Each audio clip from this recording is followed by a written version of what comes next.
message nini eza kote ya mana trompete Totina bina kolo tobungisa mosali basa Bozonga kolo Yesu Kristo ekomi pembeni Tozali kobeta trompete po botomba mekomi pene Tokiba apostasie ye makasi Tokiba mokili ekomi nasi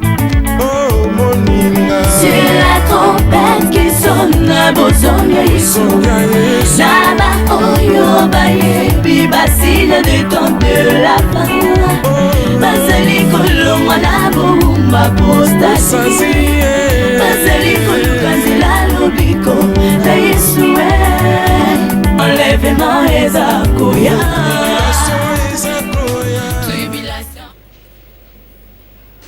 Bien-aimé, topesi bino mbote mingi na kombo na Yesu Kristo.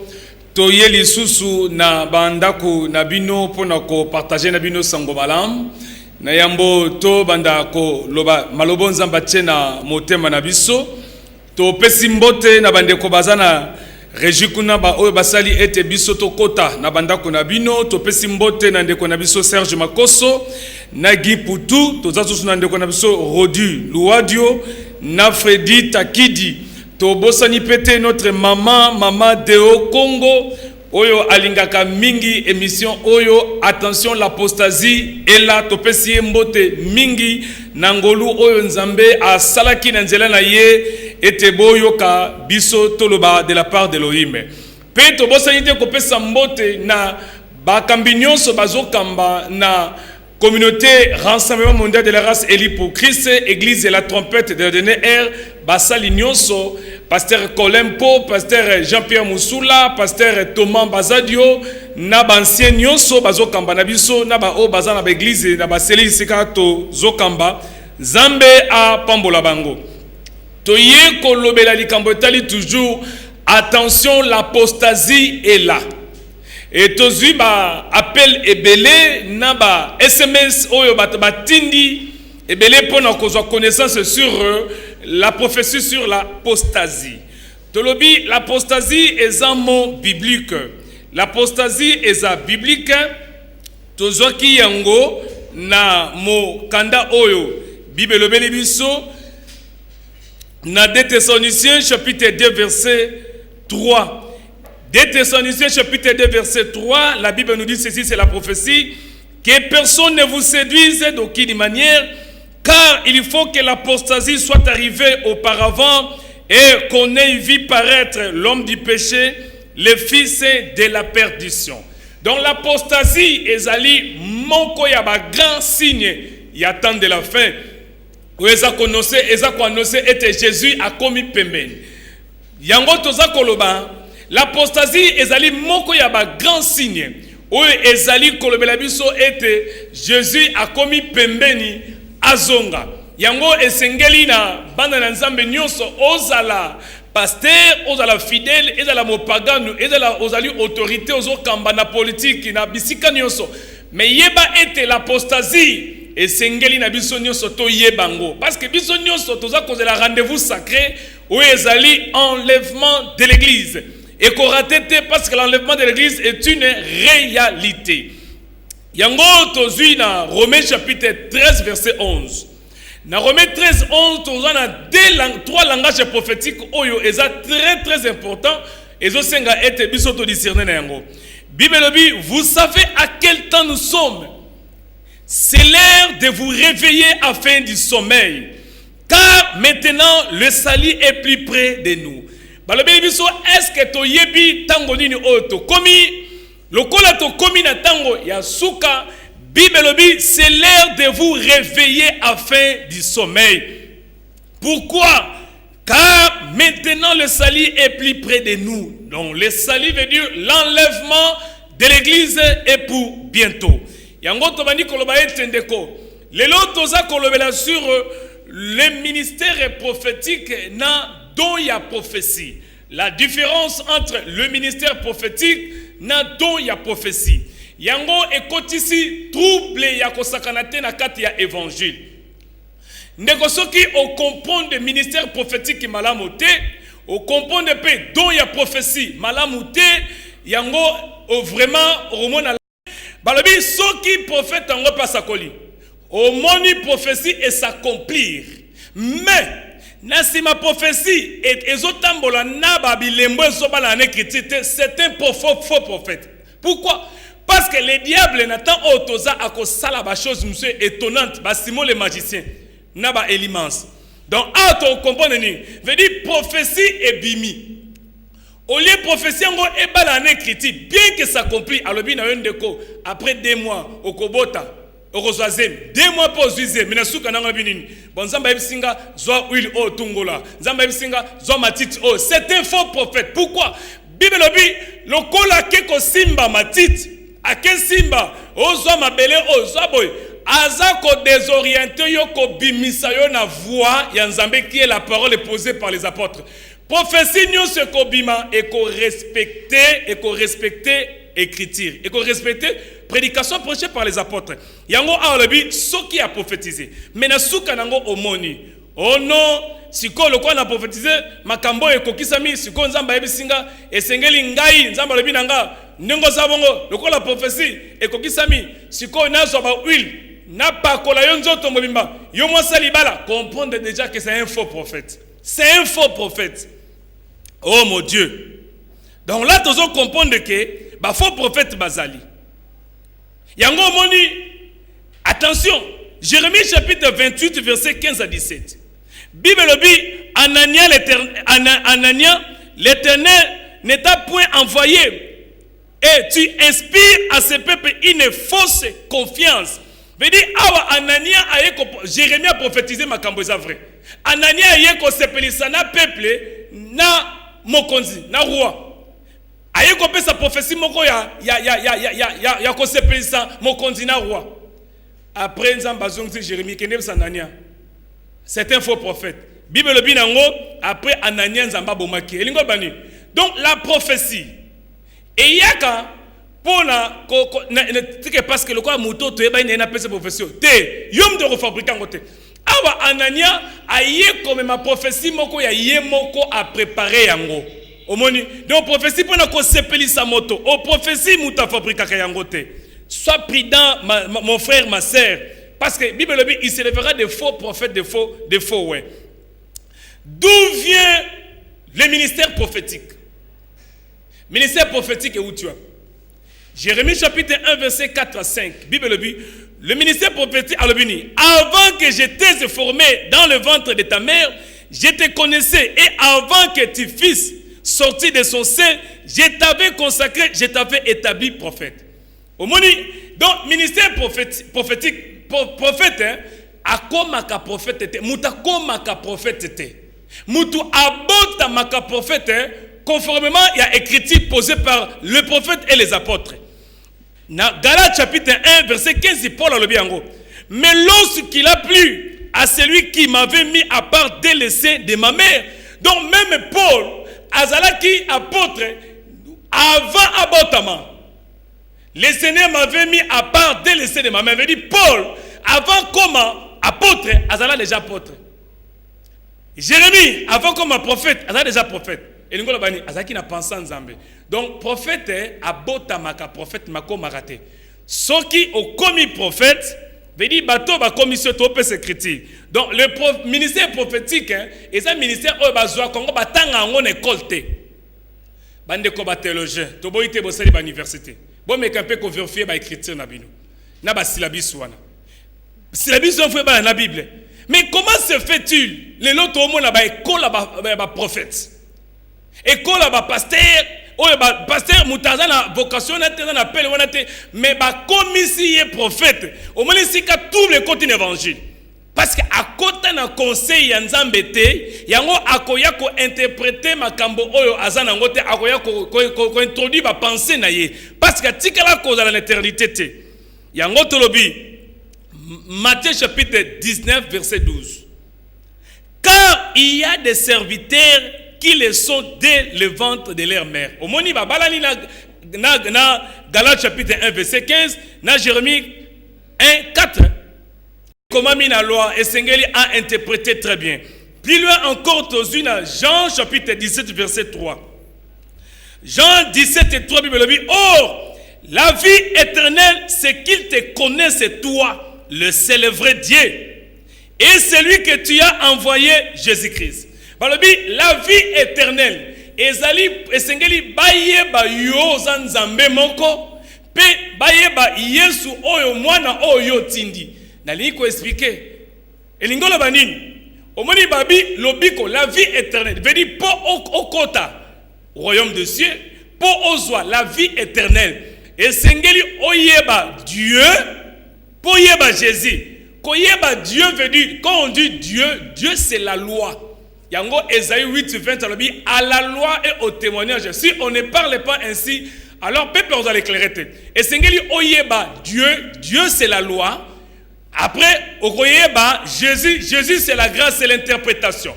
Donc nous sommes là pour avoir la connaissance sur la loi de Moïse. Non seulement totiquer la loi de Moïse, après to interpréter Jésus c'est la grâce. Yango tolobi tozana nuko kanga téléphone au benga biso ceux qui to fungoli yango ndeko tozana no enseignement. Tolobi balabi la vie éternelle sengeli oyeba nzambe pe oyeba Jésus. Koyeba nzambe zali kozala na connaissance sur la loi pe oyeba interprétation de la loi c'est-à-dire la grâce. Yango moni Paul avant kota na ministère Bible bi na biso Paul zaki na connaissance sur la loi de Moïse après Paul a interprété la grâce. Et lingolo ba si ka tozo comprendre ba faux prophètes. Ministère prophète eza pona ko interpréter ko enseigner biso.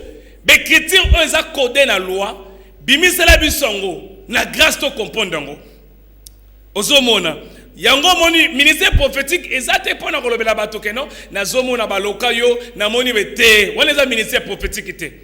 Wana eza ministère prophétique te. D'abord le prophète eza wana pona ko interpréter Bible, pona ko prêcher biso, enseigner biso la parole. Yango tolobi yango moni Bible bi na ancienne alliance nzamba isi bana Israël na ozana besoin bana Israël bazaki na besoin ba melamai après ba déclaré par Moïse ebisi nzambe peuple na aza insouffrant na besoin melamai nzamba ebisi bango na okota na kati ya libanga oyo tant na okota na kati ya libanga Moïse yo ko beta libanga ko bimisa mai bato ba ko melango mutakota ki na kati ya libanga ezali nzambe na ancienne alliance mais na 1 Corinthiens 10:4 balobi ces rochers c'était Jésus. Donc, dans l'ancienne alliance, à côté de Libanga, et fait qu'au côté de Libanga veut dire à se cacher. Donc, la parole, la loi de Moïse, Ezali Makambo, Eza caché. Parce que dans l'ancienne alliance, à côté de Nakata Libanga, tant à côté de Kata Libanga, Baomo na yete. Veut dire Dieu, dans l'ancienne alliance, à se cacher qui. Il y a tous les faux prophètes, ceux qui ba simbi ancienne alliance, ba memiongo lokola kit, kobo se na teza ombre. Bible lobi à côté de Libanga, à se cacher. Mais tant que tu as de la grâce, 1 Corinthiens 10, 4, Bible dit, ces rochers c'était Jésus. C'est-à-dire quoi? La nouvelle alliance, Bimana veut dire à se révéler. Tu comme il attend, oh, il y a révélation, tu as l'attend sur ces ombres. Oh mon Dieu. Zamba Pambolo Landabiso. Il y a un Jean chapitre 5, verset 45 à 46. Moi j'aime que la Bible parle. Jean chapitre 5, verset 45 à 46. Alors, ne pensez pas que moi, je vous accuserai devant le Père. Ne pensez pas que moi je vous accuserai devant le Père. Celui qui vous accuse, c'est Moïse là. Oh mon Dieu. Alors, quand tu as au fond de pas papa, mon au fond de Moïse. Yem sangana Moïse a kufa. Moïse au fond de oh Moïse, c'est la loi. Il y a un moment où pasteur, au côté église, et comme l'église a banganga, la loi est au fond de yo. Il faut la parole à la interpréter. Ne pensez pas que moi je vous accuserai devant le Père. Celui qui vous accuse, c'est Moïse. Oh, Moïse, c'est la loi. Alors, c'est Moïse à qui vous avez mis votre expérience, à qui vous avez mis votre foi. Au moins, Moïse a au fond d'abino parce que vos espérances ne peuvent pas naïe. Bande connaissance baso pratiquer kit mosaïque bobomi bato na kata l'église. Bobomi bato. Moïse la loi ko funda bino. Lolingi to koye ba faux prophète. Lolingi to koye ba faux prophète. Faux prophète azali oza ko interpréter mabe la Bible. Ba lebite ko la prophète sengolo kota na kata mabulu bando luka ba milimo na kata mabulu. Ba ebiso mabe bakenda okanga na maboko. Yozo kota na mabulu zo ke luka nini na yebi très bien que bato bakota na mabulu eza bato ba luka ba makelele ba makambo ebele. Mais la parole ba luka ngo molimo mabe ba luka ngo na kati mabulu te. Ozo kita na mabulu ko kende ko luka ni prêcher biso la parole. Nous avons besoin de la parole parce qu'il sera bientôt le mariage arrive, l'enlèvement de l'église est une réalité et pour bientôt. Ni les prophètes même dans l'ancienne alliance ngo ba kota na ba mabulu te. Bozo kende lukani na mabulu. To repesa yo Congo. Mais pour la parole, le Saint-Esprit va vous enseigner. Oh, Moulimo Saint-Esprit a enseigné biso. Nazana Deutéronome chapitre 18. Bible obi. Deutéronome 18 20. Mais le prophète qui aura l'audace de dire en mon nom une parole que je ne lui aurai pas commandé de dire ou qui parlera au nom d'autres dieux, ce prophète-là sera mis à mort. Omoni. Donc un prophète alobaka makambo aye mokote. Ayaka na ainsi dit l'Éternel. Yangwa yebisaki Moïse ngai ndi na kocha maloba nanga na munoko na yo. Prophète yaka na maloba ne mokote ayaka na parole nzambe. C'est poussé par le Saint-Esprit que les hommes ont parlé. Alors Bible tokoyeba prophète oyo akoloba makambo. Oh, yemoko yenango zobala na Bible c'est un faux prophète. Yango moni na bamsuba interpréter Malachie chapitre 4 verset 5 à 6 mabe. Babengi prophète na bango za prophète attend. To retourne na bango prophète attend. Tant to révéler sur le vrai prophète du temps. Et ba caractéristique il y a vrai prophète du temps. To retourne na bango prophète majeur, les grands prophètes ayaka na kilt. Ceux qui bango ba ya na kilt nini. Donc, comme il attend, on ne peut jamais laisser à l'apostasie abattre un record. Nous sommes là pour dénoncer l'apostasie et pour avertir l'église que Christ a commis pemben. Oh mon Dieu. Aïe, qu'on peut savoir caractère, il y a faux prophète. Alors, Bible, quand le prophète parlera au nom de l'Éternel et que sa parole ne se réalisera pas et n'arrivera pas, sans qui prophète wana. Azoloba de la part, soi-disant de la part de l'Elohim. Après ces prophéties. Mais au moment où prophétie et s'accomplir, c'est-à-dire c'est un faux prophète. Que c'est événement, c'est l'équipe des gens, l'équipe de la télévision. Oh, le Seigneur m'avait révélé. Le Seigneur m'avait dit, tout le monde a un prophète. Événement, c'est l'équipe, c'est moyen de la télévision. C'est un faux prophète. Parce que le vrai prophète d'abord, le vrai prophète. Alors, avant et ya salobi yango. Et tant que et salami, hier à kolukate ba aya la sabatike omoni ce que salami Bible dit l'esprit de l'Éternel rend témoignage à notre esprit que nous sommes les enfants de Dieu. Molimo santo ndako témoigner que nous avons sal na ye. Yomo ko sabatote. Yango tomoni ba prophète mususu ba colonne de nuit. Ezamawa. Tozo comprendre, tozo kende kolobelango. Tolobi prophète oyo tokoye baza nzambe prophétie na ye esengeli et s'accomplir mais attention ceux qui mutapé sur prophétie na yamba kinde komora bisinga prophète église na bani ko sambela prophète on a pesa ba prophétie et ko kisamarate jusqu'à ce que tobaye na bimi église wana be moni lokolo kendele ki ba prophétie au monde osa dessus mais biso to landara yesu pona ba prophétie la parole, parce que c'est la parole qui donne la purification. C'est la parole qui sanctifie, ce n'est pas la prophétie. Ndeko yozo pe sabato ba prophétie. Ezoko qui s'amapete. Ndeko oza faux prophète. Ngana lobi te Bible lobi. Voilà élément liboso. Mais il ne connaît pas tant de keba. Deuxième élément, tozo yeba le faux prophète. Deutéronome chapitre 13 verset 2. Il s'élève au milieu, s'il s'élève au milieu de toi, un prophète ou un visionnaire qui t'annonce un signe ou un prodige et qu'il y ait accomplissement du signe ou du prodige dont il t'a parlé en disant 1. Rallions-nous à d'autres dieux et rendons-leur un culte. Tu n'écouteras pas car il a voulu te pousser hors de la voie dans laquelle l'Éternel ton Dieu t'a ordonné de marcher. Awakeba. Dès le premier volet de le prophète, ce qu'a fait prophétie s'accomplit, c'est un faux prophète. Et ce qui en a été. Mais deuxième volet, comme les diables, il se déguise en l'ange de 8 à 15. Les grands prophètes dans la Bible, Azamoko, Mais yo babenga kayo big prophète, babenga kayo grand prophète, imminent prophète, excellent prophète, aux yeux de chrétiens. C'est ça l'apostasie. Mais au commun, et l'autre aux autres moi, mutu moko bibelobi, j'ai donné les uns comme apôtres prophètes. Mutu moko ministère moko. Mais tout le monde a apostasie et ça se manifesté dans les 5 ministères. Oyoka mutu moko yana babenga prophète, évangile, prophète, pasteur, yéwana prophète, yéwana pasteur, yéwana tous les 5 ministères mais c'est pas possible. Toujours poser une question pour personne critique. Nga c'est que je sais, on a autant de critiques, Bible le binanga. J'ai donné les incômes. Mais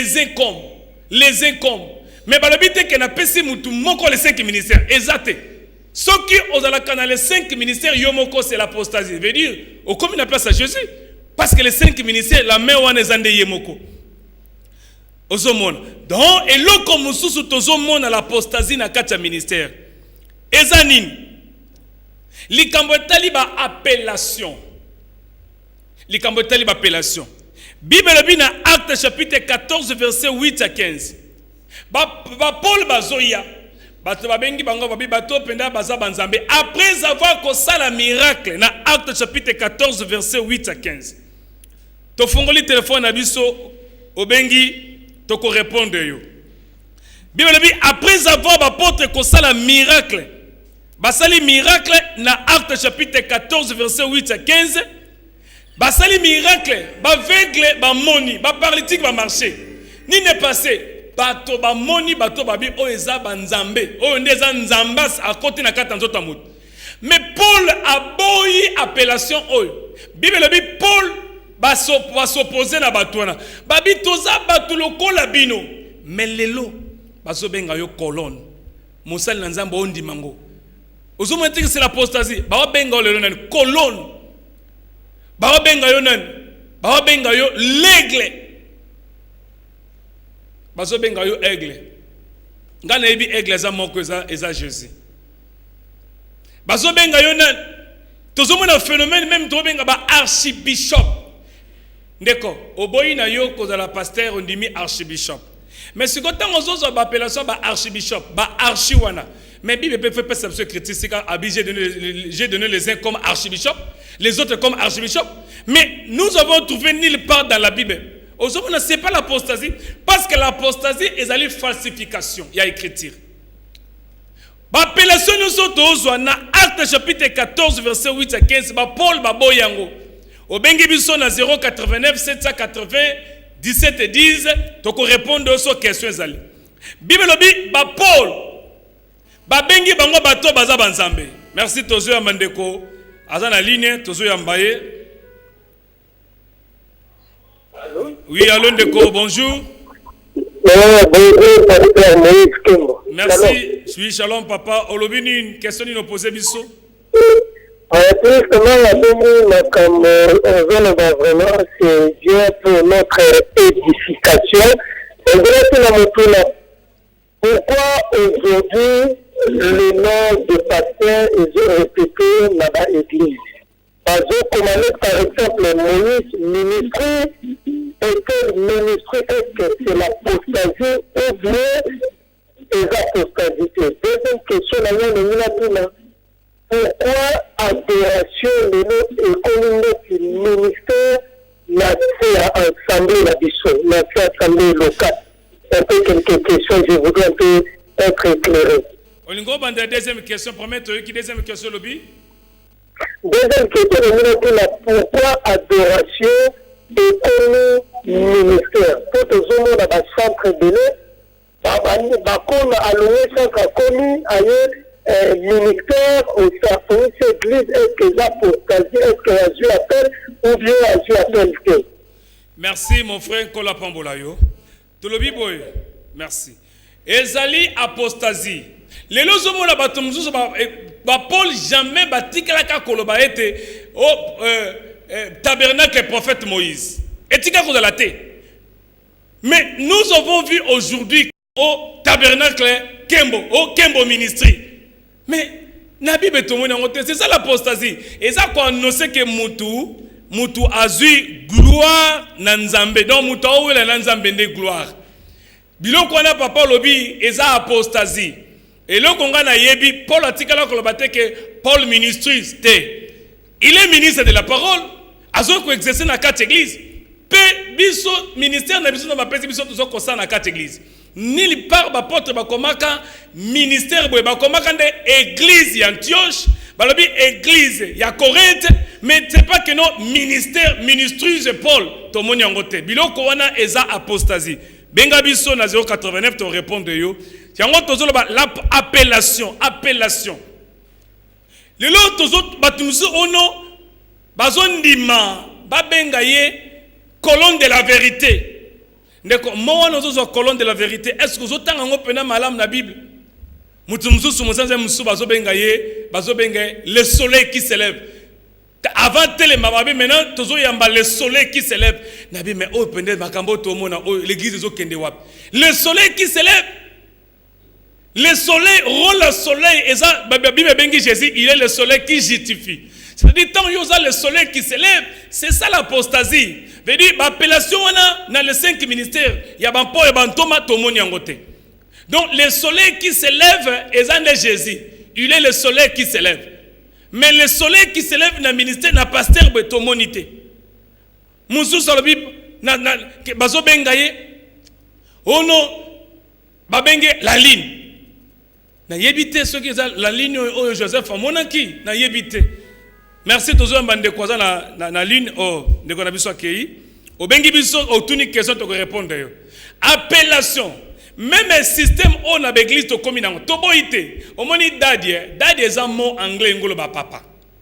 Mais système wana tote ya ba na biso misu sozo na otuni question. Est-ce que dadie des anine? Oh dadie za pasteur na bite? Dadie za papa. Si vous avez un niveau de confusion, c'est papa. Mais Nzamba bengi bisonde ba ministre na ye. Et ça na bana mzo basi ba bungisi kombo, ba bungisi ministère na yo. Ba bungisi yo za la capote, ba bungisi yo za la prophète, ba bungisi yo za docteur, ba ko bengo kaka daddy. Otiki ba mpeka na phénomène daddy. Expliquez bango que daddy ezali papa, ezali na parmi les 5 ministères te. Li kambotali ya ba appellation. Bible lobi na biso na acte 14 11 à 15. Ba Paul baboyi kozwa battribution wana bazobenga yo nani mzo babenga yo mvuluzi mon Dieu oyebi mvuluzi nani les sauveurs donc tant yo zu kombo babenga yo mvuluzi elingi koloba sauver libota mais soko sauver te tozo mande kwaza na kataline. Merci ndeko na biso bonjour obengi biso api kombo nani. Oui, merci. Question posée au Binini. Alors, la première question, souvent, Paul, il dit que tout le monde n'a pas belé papa. Mais ce que vous dites, papa, il n'a pas fait papa. Il y a une explication, il se dit que le texte, tout le monde n'a pas belé papa. Mais il dit que le papa, daddy, aujourd'hui, le but est il a belé papa. Merci toujours répondre yo. Ce que tangi écriture yango, alors bibo benga papa te azolo ba par rapport ya gloire. Pourquoi? Parce que le but ezaka na papa moko. Il y a un seul Dieu, un seul Père ndenge le but. Mais papa oya boti yo, ya sa papa, mais ça na ye ministre te. Donc le but to benga papa te linko banini. Et le but ko benga papa na yo te o aboti yo parce que papa boti to benga papa. Mais azoe bela so papa na langage prophétique parce que yeso le bela qui a bani ko enseigner biso Paul azoe bela kambote na langage prophétique. Quand on dit le père veut dire le sauveur ozomona. Papa azali oyazo décider c'est lui qui est le créateur. Mais il y a la différence entre père ou aza créateur na Ephésiens 4 alobi yango 10 alobi yango na père ou aza papa o ya boti biso wana za nzambete. Mais père au Bible zo peksa biso zali que non père comme père lokola le sauveur. Benga biso to ko répondre yo. Tolobi si et kobotama. To kobosa na tel apostasie ezali manque ya interprétation ya vraie parole. L'apostasie ezali déviation ezali ko kotisa ba commandement donc ba penser na moto 4 na kilti. Nde yango tolobi l'apostasie. Ezali abandon de la foi. Or la foi c'est la parole veut dire abandon de la vraie parole.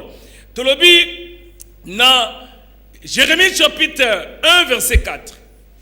Prophète ezamo hébreu oyo bazobenga nabi. Nabi veut dire envoyé de l'Éternel.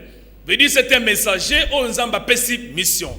Les prophètes azawana pona ko interpréter biso la parole. Le prophète est là pour interpréter la parole qui est la Bible. Prophète azapona constituer tant auto. Komi prophète azapona kolobela biso la vie ya Israël lelo eza nini pona biso azapona kobela biso sur les prophéties zolobela sur les nations pe azapona ko elobela biso sur la vie prophétique ya église oyo et connaît tolama. Vous remarquez, prophète, c'était l'enseignant de la parole. Donc, prophète azate pona rotalaka bamakambo zangatina. Yango tolingi tolo bela bande konyoso oyo. Matthieu 24 l'objet, il servira de faux prophètes. Donc, nous voulons, Seigneur, nous voulons là pour interpréter la Bible et pour avertir bato que Christ a commis pemben. Et surtout, et l'autre que ça la que toye ba que Yesu a commis pemben, ezali apparition ya ba faux prophètes. Apparition ya ba faux prophètes. Les faux prophètes. Tokoye babango ndenge nini. Nazana Exode chapitre 4 verset 10. Moïse dit à l'Éternel: Ah Seigneur, je ne suis pas un homme qui a la parole facile. Et ce n'est pas ni hier, ni d'avant-hier, ni même depuis que ta parole à ton serviteur, car j'ai la bouche et la langue est embarrassée. C'est-à-dire quoi? Prophète Moïse a dit à Seigneur, Seigneur, j'ai des défauts. Ngai Moïse salanga na begeya kananga. Donc, au tindinga na mission, mais ngai na begeya. Donc, Moïse a kanisa ki koloba ete nzambe, on dirait nzambe, a bosane que Moïse a zo begeye, nzambe, on dirait nzambe a qui surpris que Moïse a begeya kate, nzambe a yebaki très bien que Moïse a begeye. Mais ça, langage prophétique pour nous connaître, biso, makambo, tu nous comprendre ce qu'on. Moïse a zo begeye, mais nzambe a tindé na mission. Qui est Moïse? Et plus loin encore, dans Exode chapitre 4, verset 14 à 16, Nzambe a réagi par rapport à Maloba Moïse à l'obinaï. Y a-t-il pas ton frère Aaron? Je sais qu'il parlera facilement. Et moi, je serai avec ta bouche et avec sa bouche. Et je vous enseignerai ce que vous aurez à faire. Il te servira de bouche et tu tiendras par lui la place de Dieu. C'est-à-dire, Zambalobi nakozala na munoko ya Moïse. Bien que Moïse a zo begeye, nganzambe nakozala na munoko ya Moïse, pe nakozala na munoko na yo Aaron. Au moni là tu veux comprendre que Nzambalobi nakozala na munoko ya Moïse, pe nakozala na munoko ya Aaron. Pourquoi? Parce que Moïse a zo begeye. Là nous avons compris que ce Moïse là, c'était l'ombre. Moïse a zo belabiso ndezali écriture. Moïse azo bégayé ezande écriture, c'est la loi. Moïse a la loi. Yango moni nzambalobi nakozana monoko ya Moïse pe nozana monoko na yo Aaron. Alobi na Moïse ni na tiende kona yo Aaron. Aaron kozala interprète. Donc là nous avons compris que Moïse qui représente la loi, Aaron qui représente la grâce. Aaron c'est l'image à Jésus. Moïse c'est l'image, il y a la loi. C'est-à-dire quoi? Moïse a zo bégayé et ça écriture oyo et comment mis la Bible ce qui écriture et ça interprété et ça expliqué et zo bégayé. Yango moni alobi Aaron a koloba facilement. Le kola yozo bégayé Aaron a kozoma loba oyo zo loba nde ako interpréter yango. Et par là nous avons compris que le prophète il est là pour interpréter la Bible. Le prophète Azana maloba facile, veut dire quoi? Et Sengeli aloba clair makamboyo. Car il y a des serviteurs qui le sont dès le ventre de leur mère. Donc, ils ont la basali oyo, bakoma ba serviteur de Dieu mais ba botama ki wutali bumu déjà nzambe a commis ça kaye mosali déjà. wana catégorie ya malamu tozana besoin na bango bango ne ba 7000 hommes o ba fuka milibalte. Deuxième catégorie ya mabe, il y en a à qui les sont devenus par les hommes au moni bato ba commission prophète au rekot saka makambo bato ba pesio. Troisième, et il y en a qui se sont rendus eux-mêmes. Et ça là-bas, oh, bah, mi commissi, bah, prophète, bah, ngomoko. Que celui qui peut comprendre, comprenne. Au moni. Donc, le ministère prophétique, et ça, bah, botamaka, bah, komakate. Mais ceux qui, bah, commissi, yo prophète, ceux qui, yo mi commis, yo moko, au côté si trouble, na katia, évangile. Donc, il y a prophétie. Donc, il y a prophétie. Et ça, dans 1 Corinthiens chapitre 14, verset 3. Celui qui prophétise, au contraire, parle aux hommes. 1. Les édifie. 2. Les exhorte. 3. Les console. Yo prophétie na yo, don ya prophétie na yo. Okomo tu na bato. Na loba, ndeko. Atakou bato bazana don prophétie. Est-ce que bato na bato? Bolingi na sakola, na loba. Mais ouais, ça c'est l'apostasie. Bible poussé par le Saint-Esprit que les hommes ont parlé de la part du Seigneur. Mais prophétie na yo pour le bas d'abord tu na bato. Na loba, na sakola. Mais ça c'est pas la prophétie. D'abord kaka ningozo loba la bato. Na loba, o tu na bato. Mais Bible dit tant prophétie ya qui? Molimo santo tu n'es bato te bolingi na prophétiser. Yemoko apesi prophétie na selon pensée na enzam. Mais yo déjà tous hommes yo prophétie na yo autour na bato bolingi na prophétiser bato bagangi prophétiser c'est l'apostasie. Ça c'est pas la parole posée par les apôtres. Mais prophétie na yo édifiakate au kaboli mabote belé. Na zomo na yo même na mona télévision na mona yo mwana mwasi wana yo nozandoki na zomo na yo papa nozandoki omoni malade ozanango.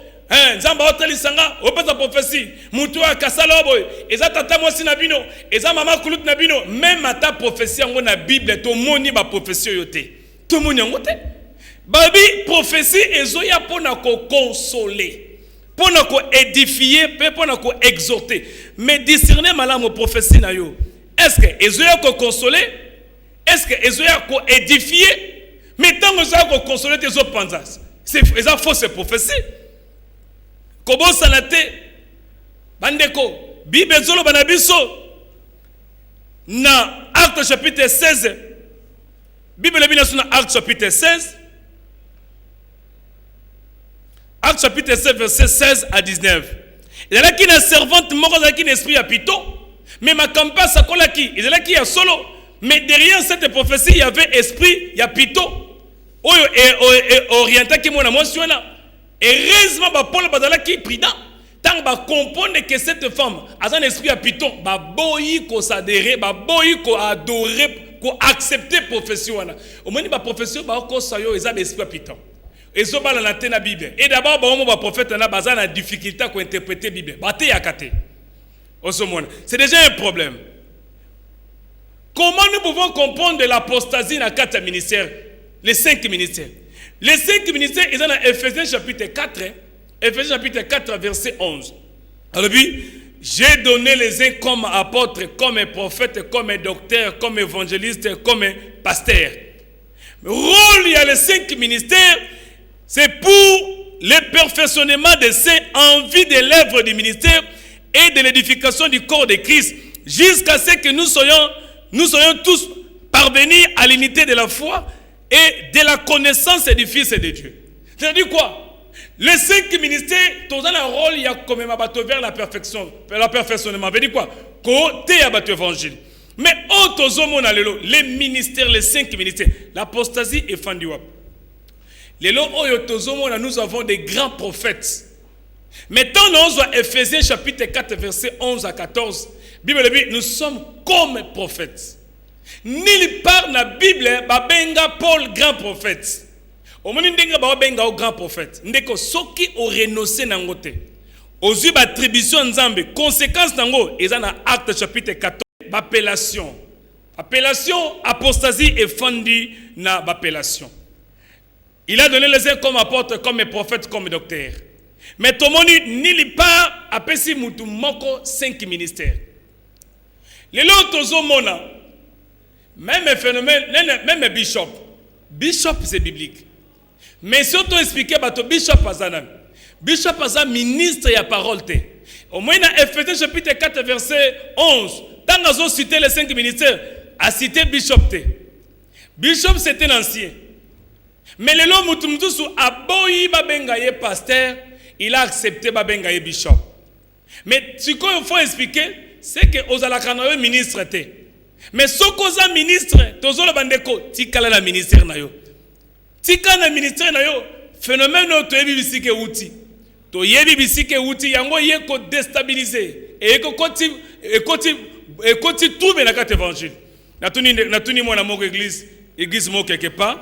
Merci tozo bandeko dans la ligne. Oui, mbote ndeko bengi biso api kombo nani?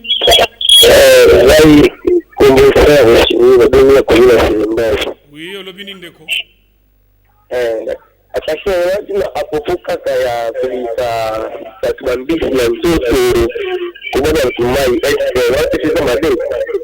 Oui, merci frère. Ezamabe, on est allé apostasie. Nzamba pambola yo na question posée. Ezamabe, ko bimisa banzo bambis na nzoto ko boka bamai, c'est l'apostasie. Merci. Tolobi boy, bapellation. Eza moko ya biloko oyo, eza komema biso na kobunga. Yango tolobi ete, ba snele biso na régie ete minute na biso koki. Zamba pambola yo, soki émission oh, attention l'apostasie est là.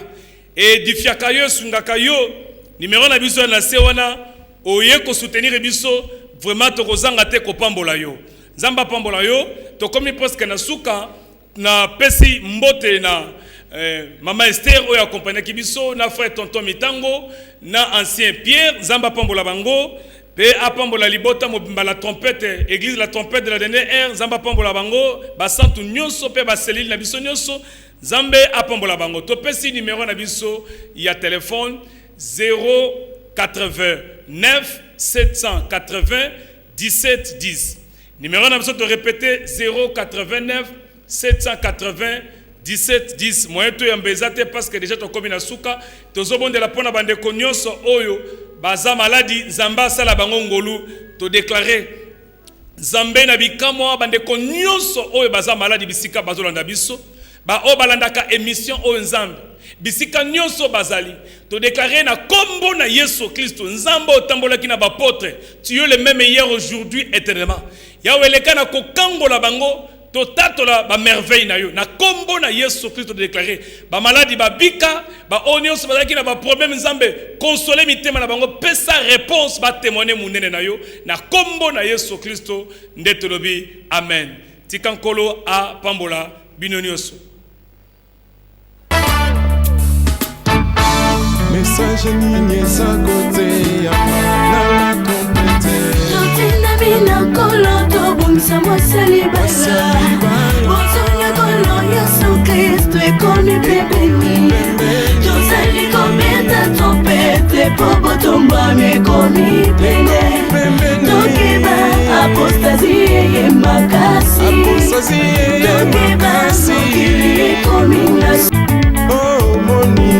C'est la trompette qui sonne à Bozonia Yesu Naba oyo baye Bibasile de temps de la fin Basali kolo mwana bomba postasi Basali kolo kanzela lobiko La Yesu Enlèvement eza ko